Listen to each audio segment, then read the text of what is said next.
नमस्कार, मोटिवेशन संदेश चैनल में आपका स्वागत है। क्या आपने कभी ठहर कर सोचा है कि एक वुमन का शरीर केवल शरीर नहीं, बल्कि एक संपूर्ण ब्रह्मांड है? एक ऐसा ब्रह्मांड जहां सृजन की शक्ति है, पालन का सागर है और संहार की ज्वाला भी। समाज अक्सर हमें यह मानने पर मजबूर करता है कि वुमन पुरुष के बिना अधूरी है। उसकी पहचान, उसका अस्तित्व और उसकी शांति सब कुछ पुरुष से जुड़ा हुआ है।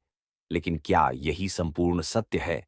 सनातन धर्म हमें एक गहरा रहस्य बताता है, एक ऐसी गुप्त विद्या जिसके माध्यम से वुमन अपने भीतर की बेचैनी और अशांति को स्वयं शांत कर सकती है।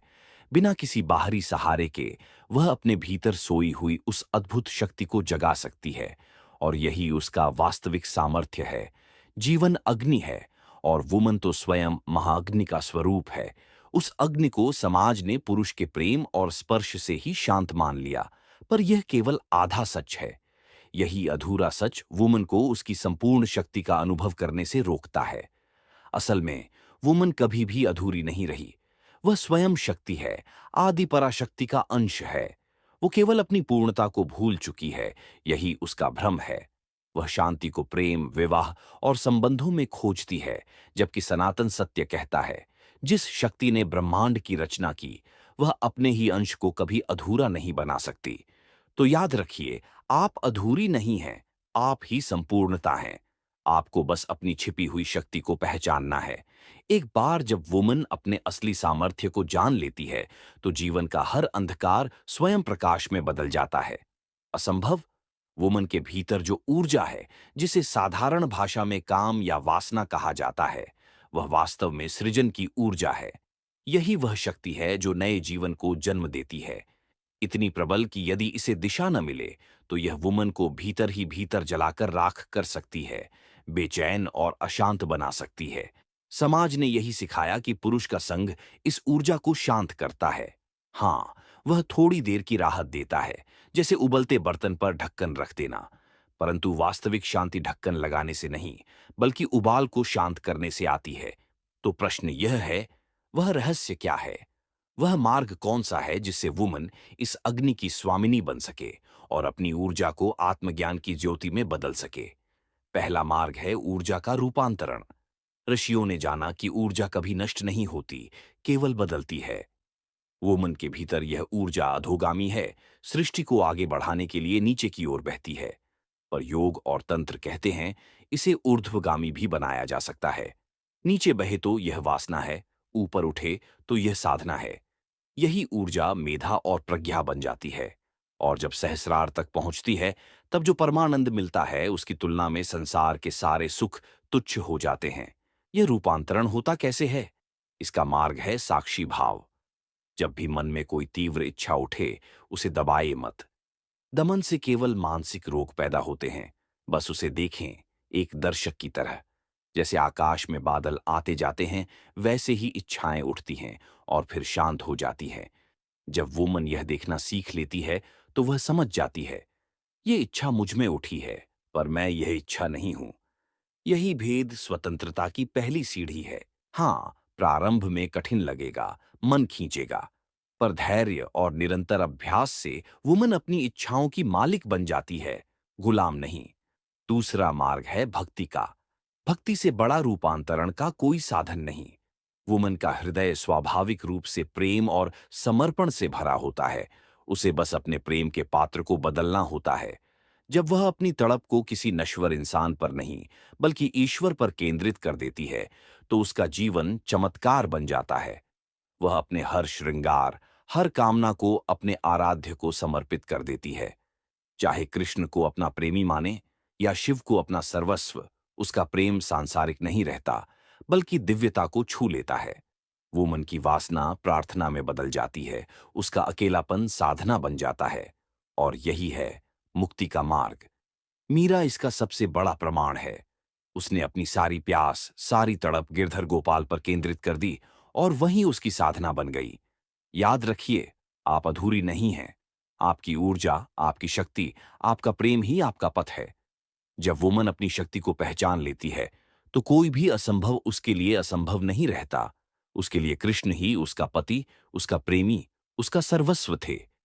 इस दिव्य प्रेम ने उसे ऐसी ऊंचाई पर पहुंचा दिया जहां सांसारिक सुख दुख, मान अपमान और शारीरिक इच्छाएं महत्वहीन हो गईं। उसने अपनी ऊर्जा को भक्ति में रूपांतरित करके न केवल आत्मा को शांत किया, बल्कि स्वयं को अमर बना लिया। जब कोई वुमन अपने मन को पूर्ण श्रद्धा से ईश्वर से जोड़ देती है, तो उसे ऐसा साथी मिल जाता है जो कभी धोखा नहीं देता, कभी छोड़कर नहीं जाता। उसकी मात्र उपस्थिति आत्मा को तृप्त कर देती है। यही ऊर्जा रूपांतरण का वह गुप्त ज्ञान है जिसे हमारे आर्षियों ने खोजा था। और इसी सनातन ज्ञान का प्रकाश हम तक पहुंचाना ही ज्ञान पावर का उद्देश्य है, ताकि हर वुमेन अपनी भीतरी शक्ति को पहचान सके। तीसरा और सबसे गहरा मार्ग है आत्मज्ञान। आखिर आप कौन हैं? क्या आप केवल यह शरीर हैं? नहीं, क्योंकि शरीर बदलता रहता है। बचपन, जवानी, बुढ़ापा और अंत में मृत्यु। क्या आप मन हैं? नहीं, क्योंकि मन तो विचारों और भावनाओं का प्रवाह है जो हर क्षण बदलता रहता है। सनातन धर्म कहता है, अहम ब्रह्मास्मि, मैं ब्रह्म हूं। आप वह आत्मा हैं, वह चेतना जो शरीर और मन को देख रही है। आत्मा न स्त्री है न पुरुष, वह न जन्म लेती है न मृत्यु को प्राप्त होती है। वह सदा से है और सदा रहेगी। जब वुमन ध्यान की गहराई में उतरकर इस सत्य का अनुभव करती है, तो उसकी सारी खोज समाप्त हो जाती है। जिस शांति को वह संबंधों और पुरुषों में खोज रही थी, वह तो उसी का स्वरूप है। वह स्वयं आनंद का सागर है। और तब उसके संबंध भिखारी जैसे नहीं, बल्कि सम्राट जैसे होते हैं। अब वह किसी से लेने के लिए नहीं, बल्कि अपने भीतर के आनंद को बांटने के लिए संबंध बनाती है। यही है भावनात्मक स्वतंत्रता, यही है सच्ची शांति। जब आपकी खुशी, आपकी तृप्ति किसी और पर निर्भर न रहे। इस मार्ग पर चलने के कुछ व्यवहारिक उपाय भी हैं। अपने शरीर को मंदिर माने। यह वासना का घर नहीं, बल्कि परमात्मा का निवास है। सात्विक भोजन करें, योग और प्राणायाम को अपनाएं। प्राणायाम विशेष रूप से आवश्यक है, क्योंकि श्वास और इच्छाओं का गहरा संबंध है। जब श्वास धीमी और लयबद्ध होती है, तो मन स्वतः शांत हो जाता है और इच्छाएं शिथिल पड़ जाती हैं। जिस वुमन ने श्वास को साध लिया, उसने मन और शरीर पर विजय पाली। एकांत का आनंद लेना सीखे। समाज ने वुमन को यह विश्वास दिलाया कि अकेलापन अभिशाप है, जबकि सत्य यह है, एकांत ही वरदान है।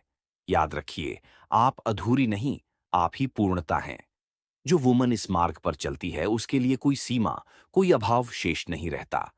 ये वही समय है जब वुमन स्वयं से मिलती है, अपने भीतर के शोर को सुनती है और उसे शांत करना सीखती है।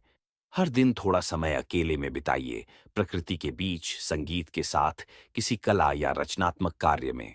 जब जीवन आनंद और रचनात्मकता से भर जाता है, तो व्यर्थ की इच्छाओं के लिए न समय बचता है, न ऊर्जा। अपनी ऊर्जा को लक्ष्य दीजिए। ऊर्जा को बहने के लिए दिशा चाहिए।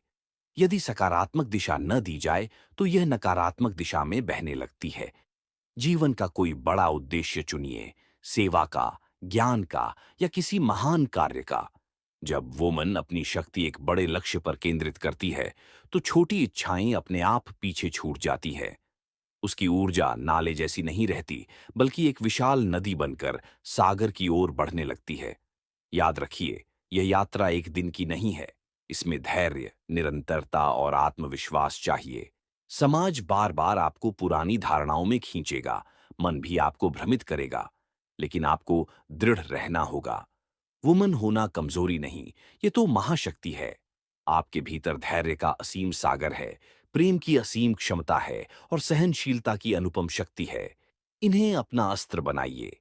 जब भी कोई कामना आपको व्याकुल करे, किसी पुरुष की ओर भागने की बजाय अपने भीतर उतरे, श्वासों पर ध्यान दें, अपने आराध्य का स्मरण करें या उस कामना को बस एक साक्षी की तरह देखें। धीरे धीरे आप पाएंगी कि आप अपनी इच्छाओं की सवारी कर रही हैं, न कि वे इच्छाएं आपको चला रही हैं। यही आत्मस्वामित्व आपको वह गहरी शांति देगा जिसकी तलाश आप हमेशा करती आई है। एक वुमन जब आत्मनिर्भर बन जाती है, तो वह केवल खुद को ही नहीं, बल्कि अपने आसपास हर व्यक्ति को शांति और प्रकाश का स्रोत बन जाती है। उसका अस्तित्व ही एक उत्सव बन जाता है।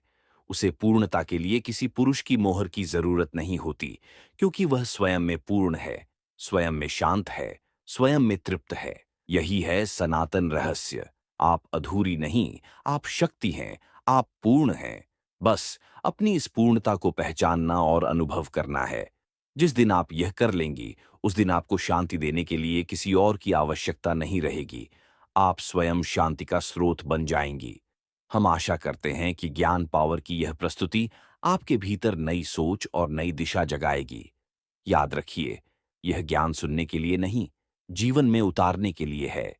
अगर यह संदेश आपको पसंद आया हो, तो इसे अपनी सखियों, बहनों और माताओं के साथ जरूर साझा करें। चैनल को सब्सक्राइब करें ताकि हम आगे भी आपके जीवन में सनातन ज्ञान और प्रकाश लाते रहें। आपके समय के लिए धन्यवाद। प्रणाम।